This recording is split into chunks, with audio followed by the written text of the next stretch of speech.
नमस्कार दोस्तों, मेरा नाम है अभिषेक। तो चलिए आज एनपीएस का सेशन 2 शुरू करते हैं। लेकिन उससे पहले मैं आपसे ये रिक्वेस्ट करूंगा कि जो सेशन 1 है एनपीएस का उसको आप जरूर देखें, तब आपको सेशन 2 समझने में बहुत ही आसानी होगी। सेशन 2 में हम लोग एक्टिव चॉइस, ऑटो चॉइस के बारे में डिटेल में जानेंगे, टीयर 1 टीयर 2 के बारे में जानेंगे, एएसपी को डिटेल में जानेंगे और साथ ही साथ एएसपी के कैलकुलेटर को भी लाइव मैं आपको वेबसाइट पे ले जाके दिखाऊंगा।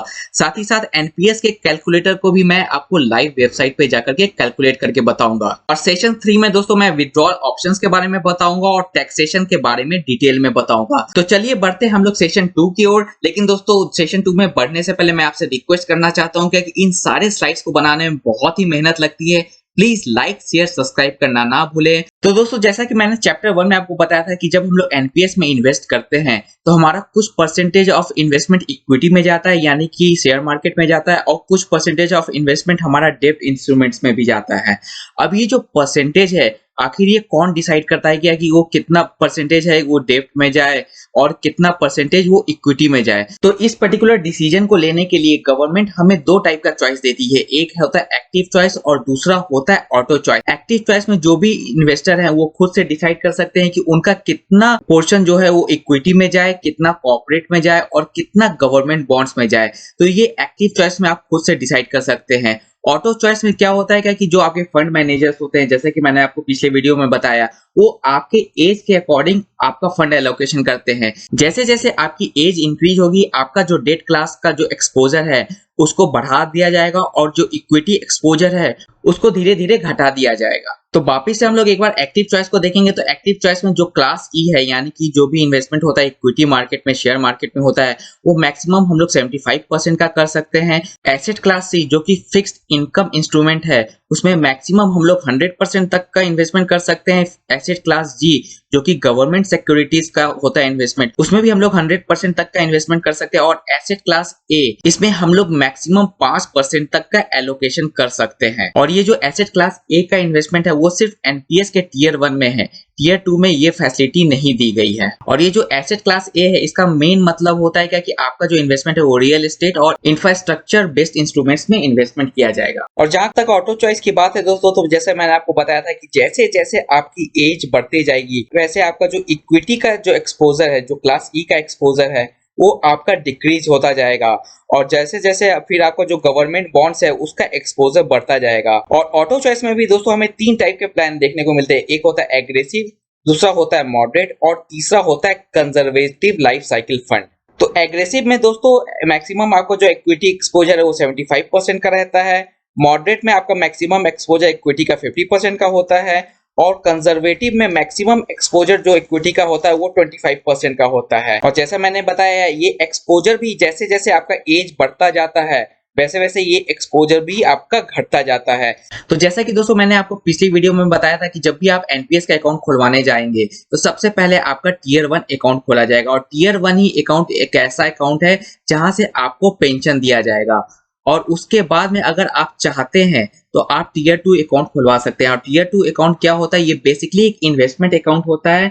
जैसे कि आप म्यूचुअल फंड इन्वेस्टमेंट करते हैं, एफडी इन्वेस्टमेंट करते हैं, उसी टाइप का ये बस एक इन्वेस्टमेंट अकाउंट होता है। तो जैसा कि दोस्तों मैंने पहले वीडियो में बताया था कि टीयर 1 और टीयर 2 में जो अकाउंट आप ओपन करवाते हैं उसका जो इन्वेस्टमेंट मेथोडोलॉजी है वो बिल्कुल सेम है, दोनों में कोई डिफरेंस नहीं होता है। लेकिन कुछ डिफरेंसेस है जो आज की वीडियो में हम जानेंगे। जैसे कि टीयर 1 में जो एलिजिबिलिटी है, आप इस पर्टिकुलर अकाउंट को 18 साल से 17 साल के बीच में ओपन करवा सकते हैं। और टीयर 2 अकाउंट तभी आप ओपन करवा सकते हैं जब आपका टीयर 1 अकाउंट ऑलरेडी ओपन हो गया हो। सेकंड सबसे बड़ा डिफरेंस ये आता है क्या कि जो टीयर 1 अकाउंट होता है उसका जो लॉकिंग पीरियड होता है वो 60 साल का होता है। लेकिन टीयर 2 अकाउंट क्योंकि एक सिर्फ इन्वेस्टमेंट अकाउंट है, इसका कोई भी लॉकिंग पीरियड नहीं होता है।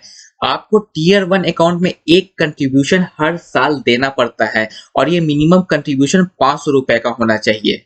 और उसके बाद में वो कंट्रीब्यूशन 500 रुपए से आप ऐड ऑन कर सकते हैं। लेकिन टीयर 2 में आपको कोई साल में इन्वेस्टमेंट करना है तो करिए, कोई साल में इन्वेस्टमेंट नहीं करने का मन है तो कोई कंपल्शन नहीं है। लेकिन आप जब भी कोई मिनिमम अमाउंट पहली बार डालेंगे अकाउंट ओपनिंग के लिए तो आपको 1000 रुपए से टीयर 2 अकाउंट ओपन करवाना पड़ेगा और उसके बाद आप मिनिमम 250 रुपए इसमें इन्वेस्ट कर सकते हैं। टीयर 1 और टीयर 2 में जो भी फंड मैनेजर के चार्जेस है वो सेम होते हैं। और जहां तक एसेट क्लास की बात है तो दोनों टीयर 1 टीयर 2 जैसा कि मैंने आपको पिछली वीडियो में बताया कि दोनों का मेथोडोलॉजी सेम है, इसलिए जो एसेट क्लास है इसमें भी इक्विटी में इन्वेस्टमेंट होता है, कॉर्पोरेट डेट में होता है और जीओआई सिक्योरिटीज में होता है। सबसे बड़ी बात होता है टैक्स बेनिफिट। आप जो भी टीयर 1 में जो भी इन्वेस्टमेंट करते हैं तो उससे आप 80C और 80CCD में आप अपना टैक्स रिलैक्सेशन ले सकते हैं। और टीयर 2 अकाउंट जो कि एक टोटली इन्वेस्टमेंट अकाउंट है, इसमें आप कोई भी टैक्स बेनिफिट नहीं लगता है। और जो विड्रॉल पे जो भी टैक्सेशन लगता है, इसके जो मैच्योरिटी पे टैक्स लगता है वो कंप्लीटली एग्जेम्प्ट होता है, कोई भी टैक्स आपको नहीं देना पड़ता है। लेकिन यहाँ पे जो भी टैक्स होता है जब आप विड्रॉ करते हैं टीयर 2 अकाउंट से, जो भी कैपिटल गेन होता है उसके ऊपर में आपको टैक्स देना पड़ता है, जिसको कि हम लोग short term capital gain tax कहते हैं और long term capital gain tax कहते हैं। और इसको मैंने इस पर्टिकुलर वीडियो में बहुत अच्छे से समझाया, प्लीज इस वीडियो को एक बार जरूर देखिएगा। तो दोस्तों जैसे ही आप 60 साल के हो जाएंगे, 60 साल के बाद में आपका जो भी फाइनल कॉर्पस होगा उसका जो मैक्सिमम 60% है वो आप एज अ लमसम विड्रॉ कर सकते हैं, लेकिन 60% से ज्यादा आप विड्रॉ नहीं कर सकते हैं, क्योंकि बाकी का जो 40% है वो आपको एज अ एन्युटी मिलेगा, यानी कि उस बाकी के 40% से आपको पेंशन दिया जाएगा। और ये 40% का जो अमाउंट है ये अमाउंट डिपॉजिट कर दिया जाएगा एएसपी के पास में, यानी कि एन्युटी सर्विस प्रोवाइडर्स के पास में। ये जो एन्युटी सर्विस प्रोवाइडर्स होते हैं यानी कि एएसपी फर्म्स होते हैं, ये एक इंश्योरेंस फर्म्स होते हैं जो कि पीएफआरडीए द्वारा रजिस्टर्ड होते हैं। अब इन्हीं के पास में आपका ये 40% रुपया चला जाएगा और इस 40% जो पैसा होगा उसके अगेंस्ट में आपको एक तयशुदा इंटरेस्ट के बेसिस पे आपको पेंशन दिया जाएगा। तो मुद्दे की बात वही आ गई जो मैंने आपको चैप्टर 1 में बताया था कि 60 साल से पहले आपका जो पैसा है वो फंड मैनेजर्स के द्वारा हैंडल किया जाएगा, और जैसे ही आप 60 साल के हो जाएंगे तो आपका जो मिनिमम 40% का जो एलोकेशन है, एन्युटी का एलोकेशन, वो हैंडल किया जाएगा एएसपी फर्म्स के द्वारा। तो इसको एक एग्जांपल से समझते हैं। मान लेते हैं कि आपके 60 साल होने पे आपके पास में फाइनल 1 करोड़ का कॉर्पस आया, तो 1 करोड़ में से मैक्सिमम आप 60 लाख रुपया विड्रॉ कर सकते हैं, और उसके बाद में ये जो 40 लाख रुपया है ये आपके एएसपी अकाउंट में चला जाएगा, और इसी एएसपी अकाउंट से आपको रेगुलर पेंशन दिया जाएगा। और अभी हमारे इंडिया में अभी तकरीबन ये 12 एएसपी प्रोवाइडर्स है जहां से कि आपको पेंशन दिया जाएगा। उसमें सबसे पहला आता है life insurance corporation of India यानी कि एलआईसी इंडिया, फिर HDFC, ICICI, SBI life insurance. तो इस तरीके से अभी इंडिया में 12 एएसपी प्रोवाइडर्स हैं जिसके थ्रू आपको पेंशन डिस्ट्रीब्यूट किया जाएगा। लेकिन जब भी आप इन एन्युटी सर्विस प्रोवाइडर के पास में जाएंगे तो आपको डिफरेंट टाइप के प्लान्स दिए जाएंगे। एक प्लान होता है with return on purchase price और दूसरा होता है विदाउट आरओपी यानी कि without return of purchase price. तो बेसिकली दोनों में यही डिफरेंस है क्या कि विथ आरओपी में आपको फाइनली आपको अपना पेंशन के बाद में इन्वेस्टमेंट अमाउंट भी मिल जाएगा आपके नॉमिनी को, लेकिन विदाउट आरओपी वाले में नहीं मिलेगा।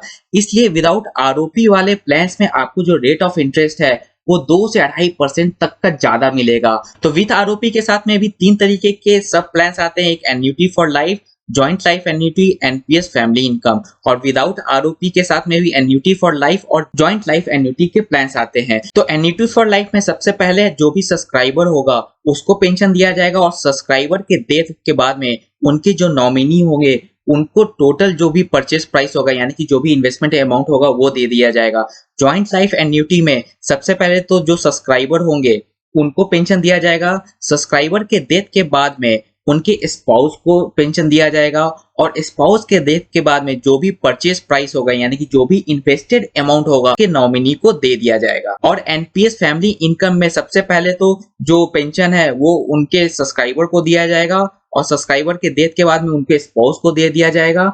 स्पाउस के डेथ के बाद में अगर उनकी मदर है तो उनके मदर को पेंशन दिया जाएगा। मदर की डेथ के बाद में अगर उनके फादर जिंदा है, सब्सक्राइबर के फादर जिंदा है तो सब्सक्राइबर के फादर को पेंशन दिया जाएगा। और इन चारों की अगर मौत हो जाती है तो उसके बाद में जो भी परचेज प्राइस होगा वो उनके चाइल्ड या उनके नॉमिनी को दे दिया जाएगा। और विदाउट आरओपी के प्लान में भी दोस्तों सेम ऑप्शंस होते हैं, लेकिन इसमें क्या होता है कि आपकी डेथ के बाद में किसी को भी आपका इन्वेस्टमेंट अमाउंट नहीं दिया जाएगा। इसलिए एन्युटी फॉर लाइफ में बस आपके थ्रू आउट जब तक आप जिंदा हैं, जो भी सब्सक्राइबर जिंदा है उसको हर महीने पेंशन दिया जाएगा। और जॉइंट लाइफ एन्युटी वाले प्लान में सबसे पहले आपको पेंशन दिया जाएगा, आपकी डेथ के बाद में आपको स्पाउस को पेंशन दिया जाएगा।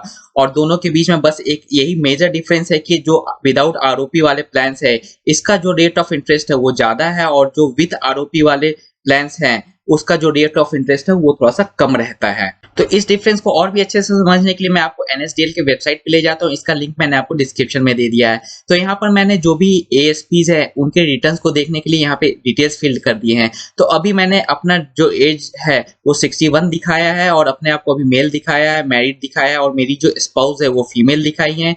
उसकी एज मैंने 58 ईयर्स की दिखाई है, और जो एन्युटी का परचेज अमाउंट है एज पर एग्जाम्पल मैंने यहाँ पे 40 लाख का एन्युटी का परचेज अमाउंट डाला है। तो चलिए देखते हैं कि हमें कितना रेट ऑफ इंटरेस्ट और कितना पेंशन मिलेगा। तो आप यहाँ पे देख सकते हैं दोस्तों कि डिफरेंट सर्विस प्रोवाइडर्स के नाम यहाँ पे आ चुके हैं, और जो भी मेरा इन्वेस्टेड अमाउंट था एन्युटी के लिए 40 लाख का, उसके अगेंस्ट में मुझे कौन सा सर्विस प्रोवाइडर कितना पेंशन देगा उस सारा डिटेल्स यहाँ पे आ चुका है। तो अगर मैं बजाज आइलैंड्स के साथ में जाऊंगा और विथ आरओपी के साथ में जाऊंगा, विथ आरओपी का मतलब यानी कि with return of purchase price, यानी कि मेरी मौत के बाद या मेरे स्पाउस के मौत के बाद में जो भी ये इन्वेस्टेड अमाउंट है ये अमाउंट मेरे नॉमिनी को दे दिया जाएगा अगर मैं इस तीनों प्लान के साथ में जाता हूं।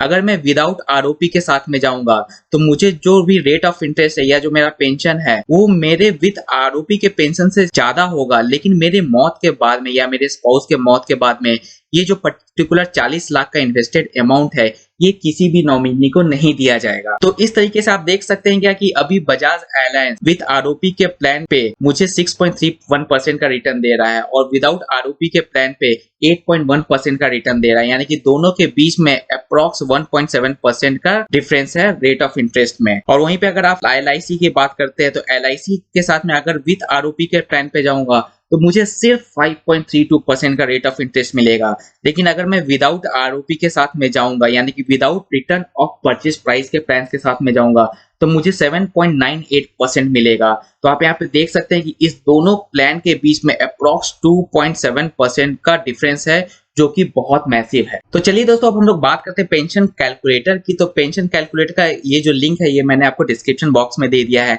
तो मान लेते हैं कि अभी आपकी एज 30 इयर्स की है और 5,000 रुपए आपने एनपीएस में इन्वेस्ट करना शुरू कर दिया, तो आपका जो कंट्रीब्यूशन ईयर होगा वो 30 इयर्स का होगा, क्योंकि मैंने जो स्लाइड्स दिखाया था उसमें मैंने बताया था कि आपका जो लॉक इन पीरियड है वो 60 इयर्स का होता है एनपीएस में। यानी कि अगर आपने 30 साल में अपना इन्वेस्टमेंट शुरू किया तो अगले 30 साल तक आपको हर साल इन्वेस्टमेंट करते रहना पड़ेगा और एक्सपेक्टेड रिटर्न आप सिर्फ 10% का मान के चल रहे हैं। तो आप यहाँ पे देख सकते हैं कि आपका जो फाइनल कॉर्पस है वो 1,13,00,000 का बन के आएगा और आपका जो इन्वेस्टेड अमाउंट होगा वो सिर्फ 18 लाख का रहेगा। तो आपको बहुत ही मैसिव गेन देखने को मिल रहा है। तो इस फाइनल कॉर्पस में 1,13,00,000 के फाइनल कॉर्पस में दोस्तों आपका जो 40% है, मिनिमम 40% वो आपका एन्युटी में चला जाएगा। और एन्युटी के लिए मैंने जो भी मंथली पेंशन के कैलकुलेशन के लिए मैंने 40% मिनिमम लिया है जो कि कंपलसरी है लेना, और मैंने रिटर्न रेट 6% का लिया है। तो इस दोनों के बेसिस पे 1,13,00,000 में से 40% आपका एन्युटी में चला जाएगा, यानी कि 45 लाख के आसपास आपका एन्युटी प्लान्स में चला जाएगा और 68 लाख रुपए का आप लमसम विड्रॉ कर सकते हैं।